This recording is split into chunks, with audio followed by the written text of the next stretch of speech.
Since we've gone pretty fast on this unit and there's a lot of material it covers, I'm making a separate recording just to review for the test. So this is your Unit 7 test review. So the test covers part of Chapter 10. The page numbers are listed here on the slide, and part of Chapter 8. But the big thing to remember is that you don't need to dwell on all the details in the book. The book has a lot more details than you need to really know for the test. There are 40 questions on the test. All of them are over DNA structure and replication and the cell cycle and mitosis.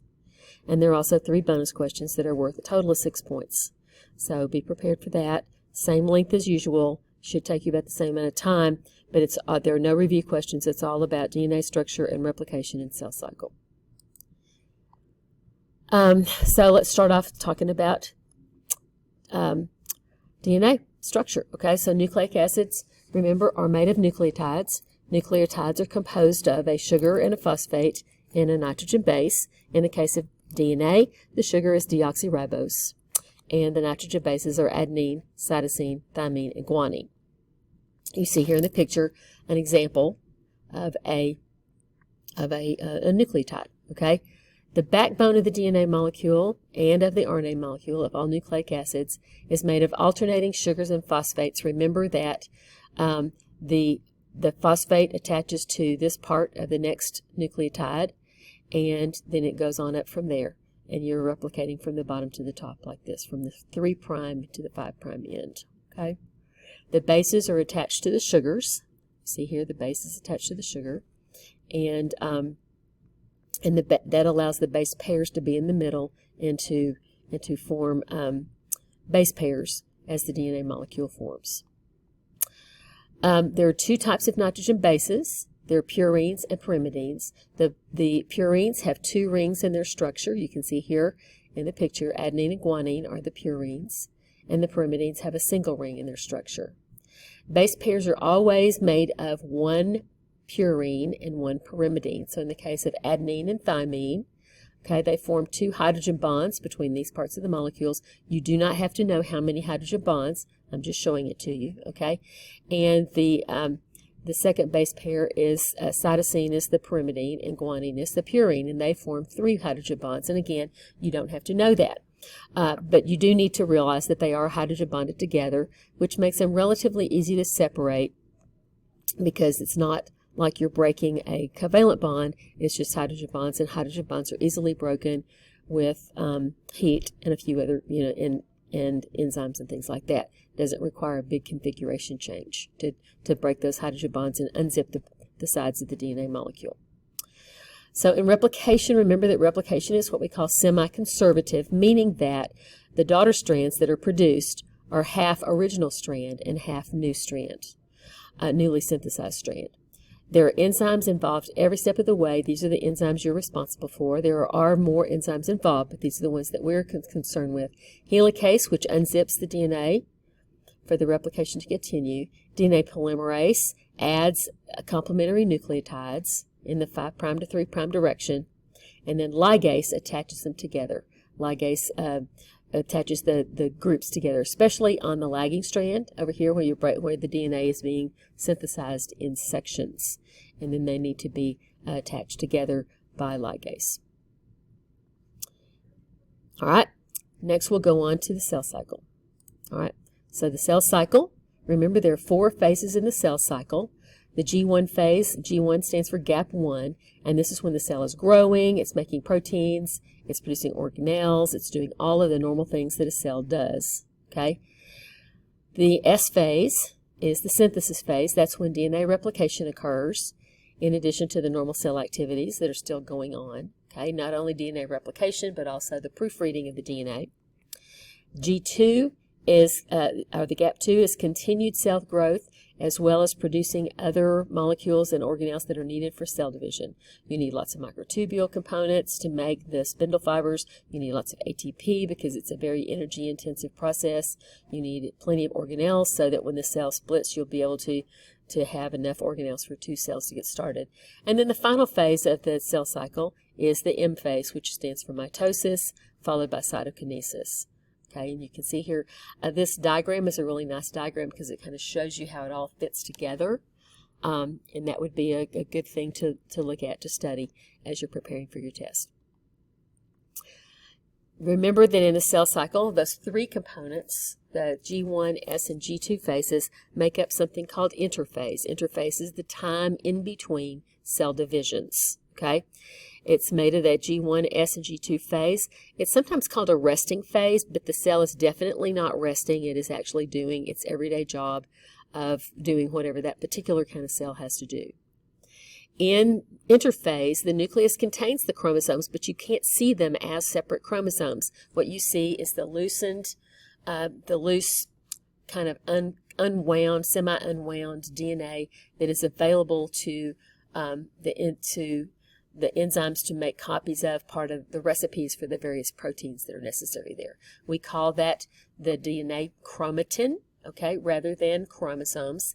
It looks kind of granular when you look at it under the microscope, and you can see the nucleolus. So there's usually one to several nucleoli in every cell.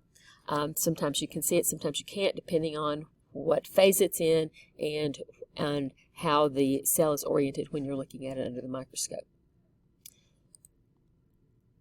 All right, so mitosis, the main job of mitosis is to produce body cells. These are also called somatic cells, and there are 4 phases: prophase, metaphase, anaphase, and telophase. You need to know them in that order. You need to know which one occurs where. You need a way to help you remember this is a phrase, pat my alligator tenderly, or something else like that that has initials that match up with those words. So prophase, metaphase, anaphase, telophase. You need to know what's going on in each phase so that you can answer questions about it, okay? The descriptions of the phases are based on what's happening to the nucleus and the chromosomes. All right, so prophase. In prophase, the chromosomes become visible. The nucleolus disappears.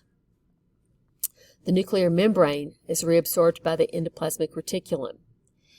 The centrioles in animal cells migrate toward the poles of the cell. You can see here in early prophase and later prophase, and the spindle formation begins. In your book, it talks about prophase and prometaphase, but for our purposes, we're going to talk about it as one continual process from prophase as it moves toward metaphase. Okay, so don't worry about the big details between prophase and prometaphase. You will not be asked about that. All right, so in early prophase, you can see the chromosomes condensing. They're still semi-loose, not as tightly wound as they are in later prophase.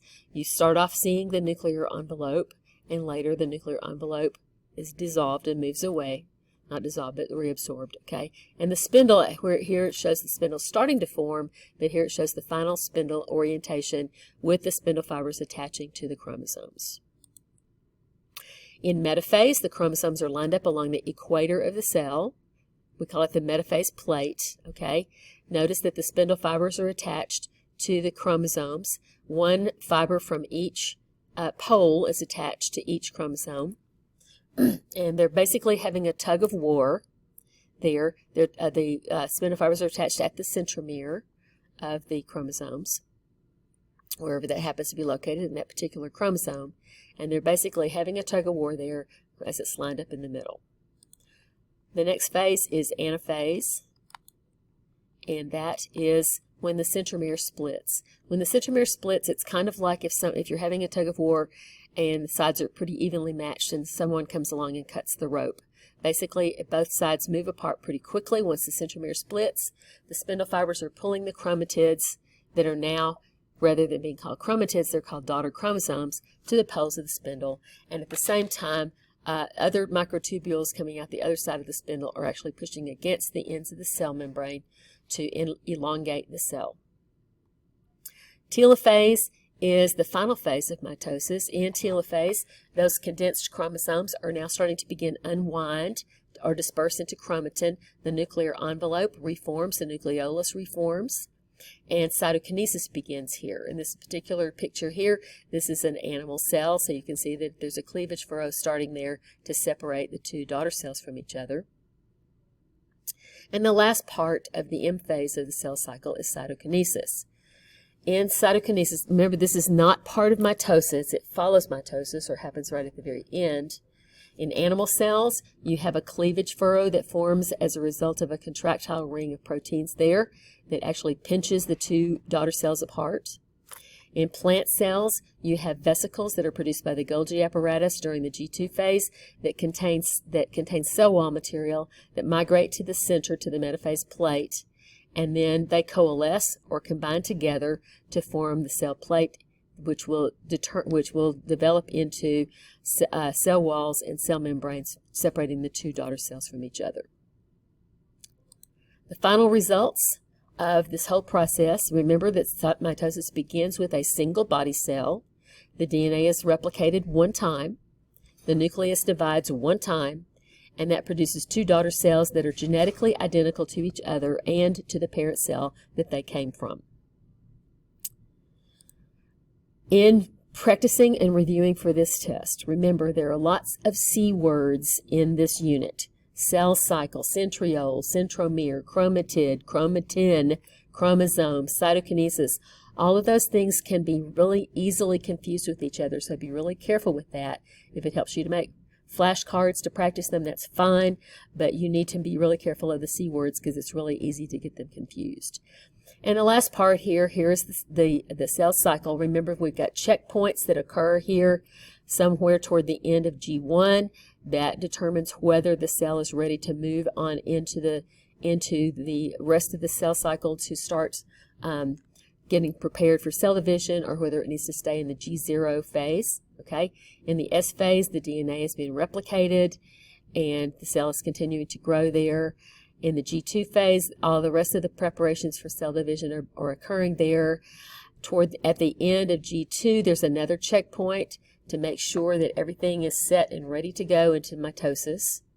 And then in the mitotic phase, at metaphase in the mitosis, there's another checkpoint to make sure that all the chromosomes are properly attached to spindle fibers and ready to be separated in the final stages, the anaphase and telophase, and then cytokinesis of the cell cycle. If you have any questions as you're reviewing, send me a message on Schoology. I'll get back to you as quickly as I can. If you need anything, let me know. Study for the test, do well, and then enjoy your week off for Thanksgiving.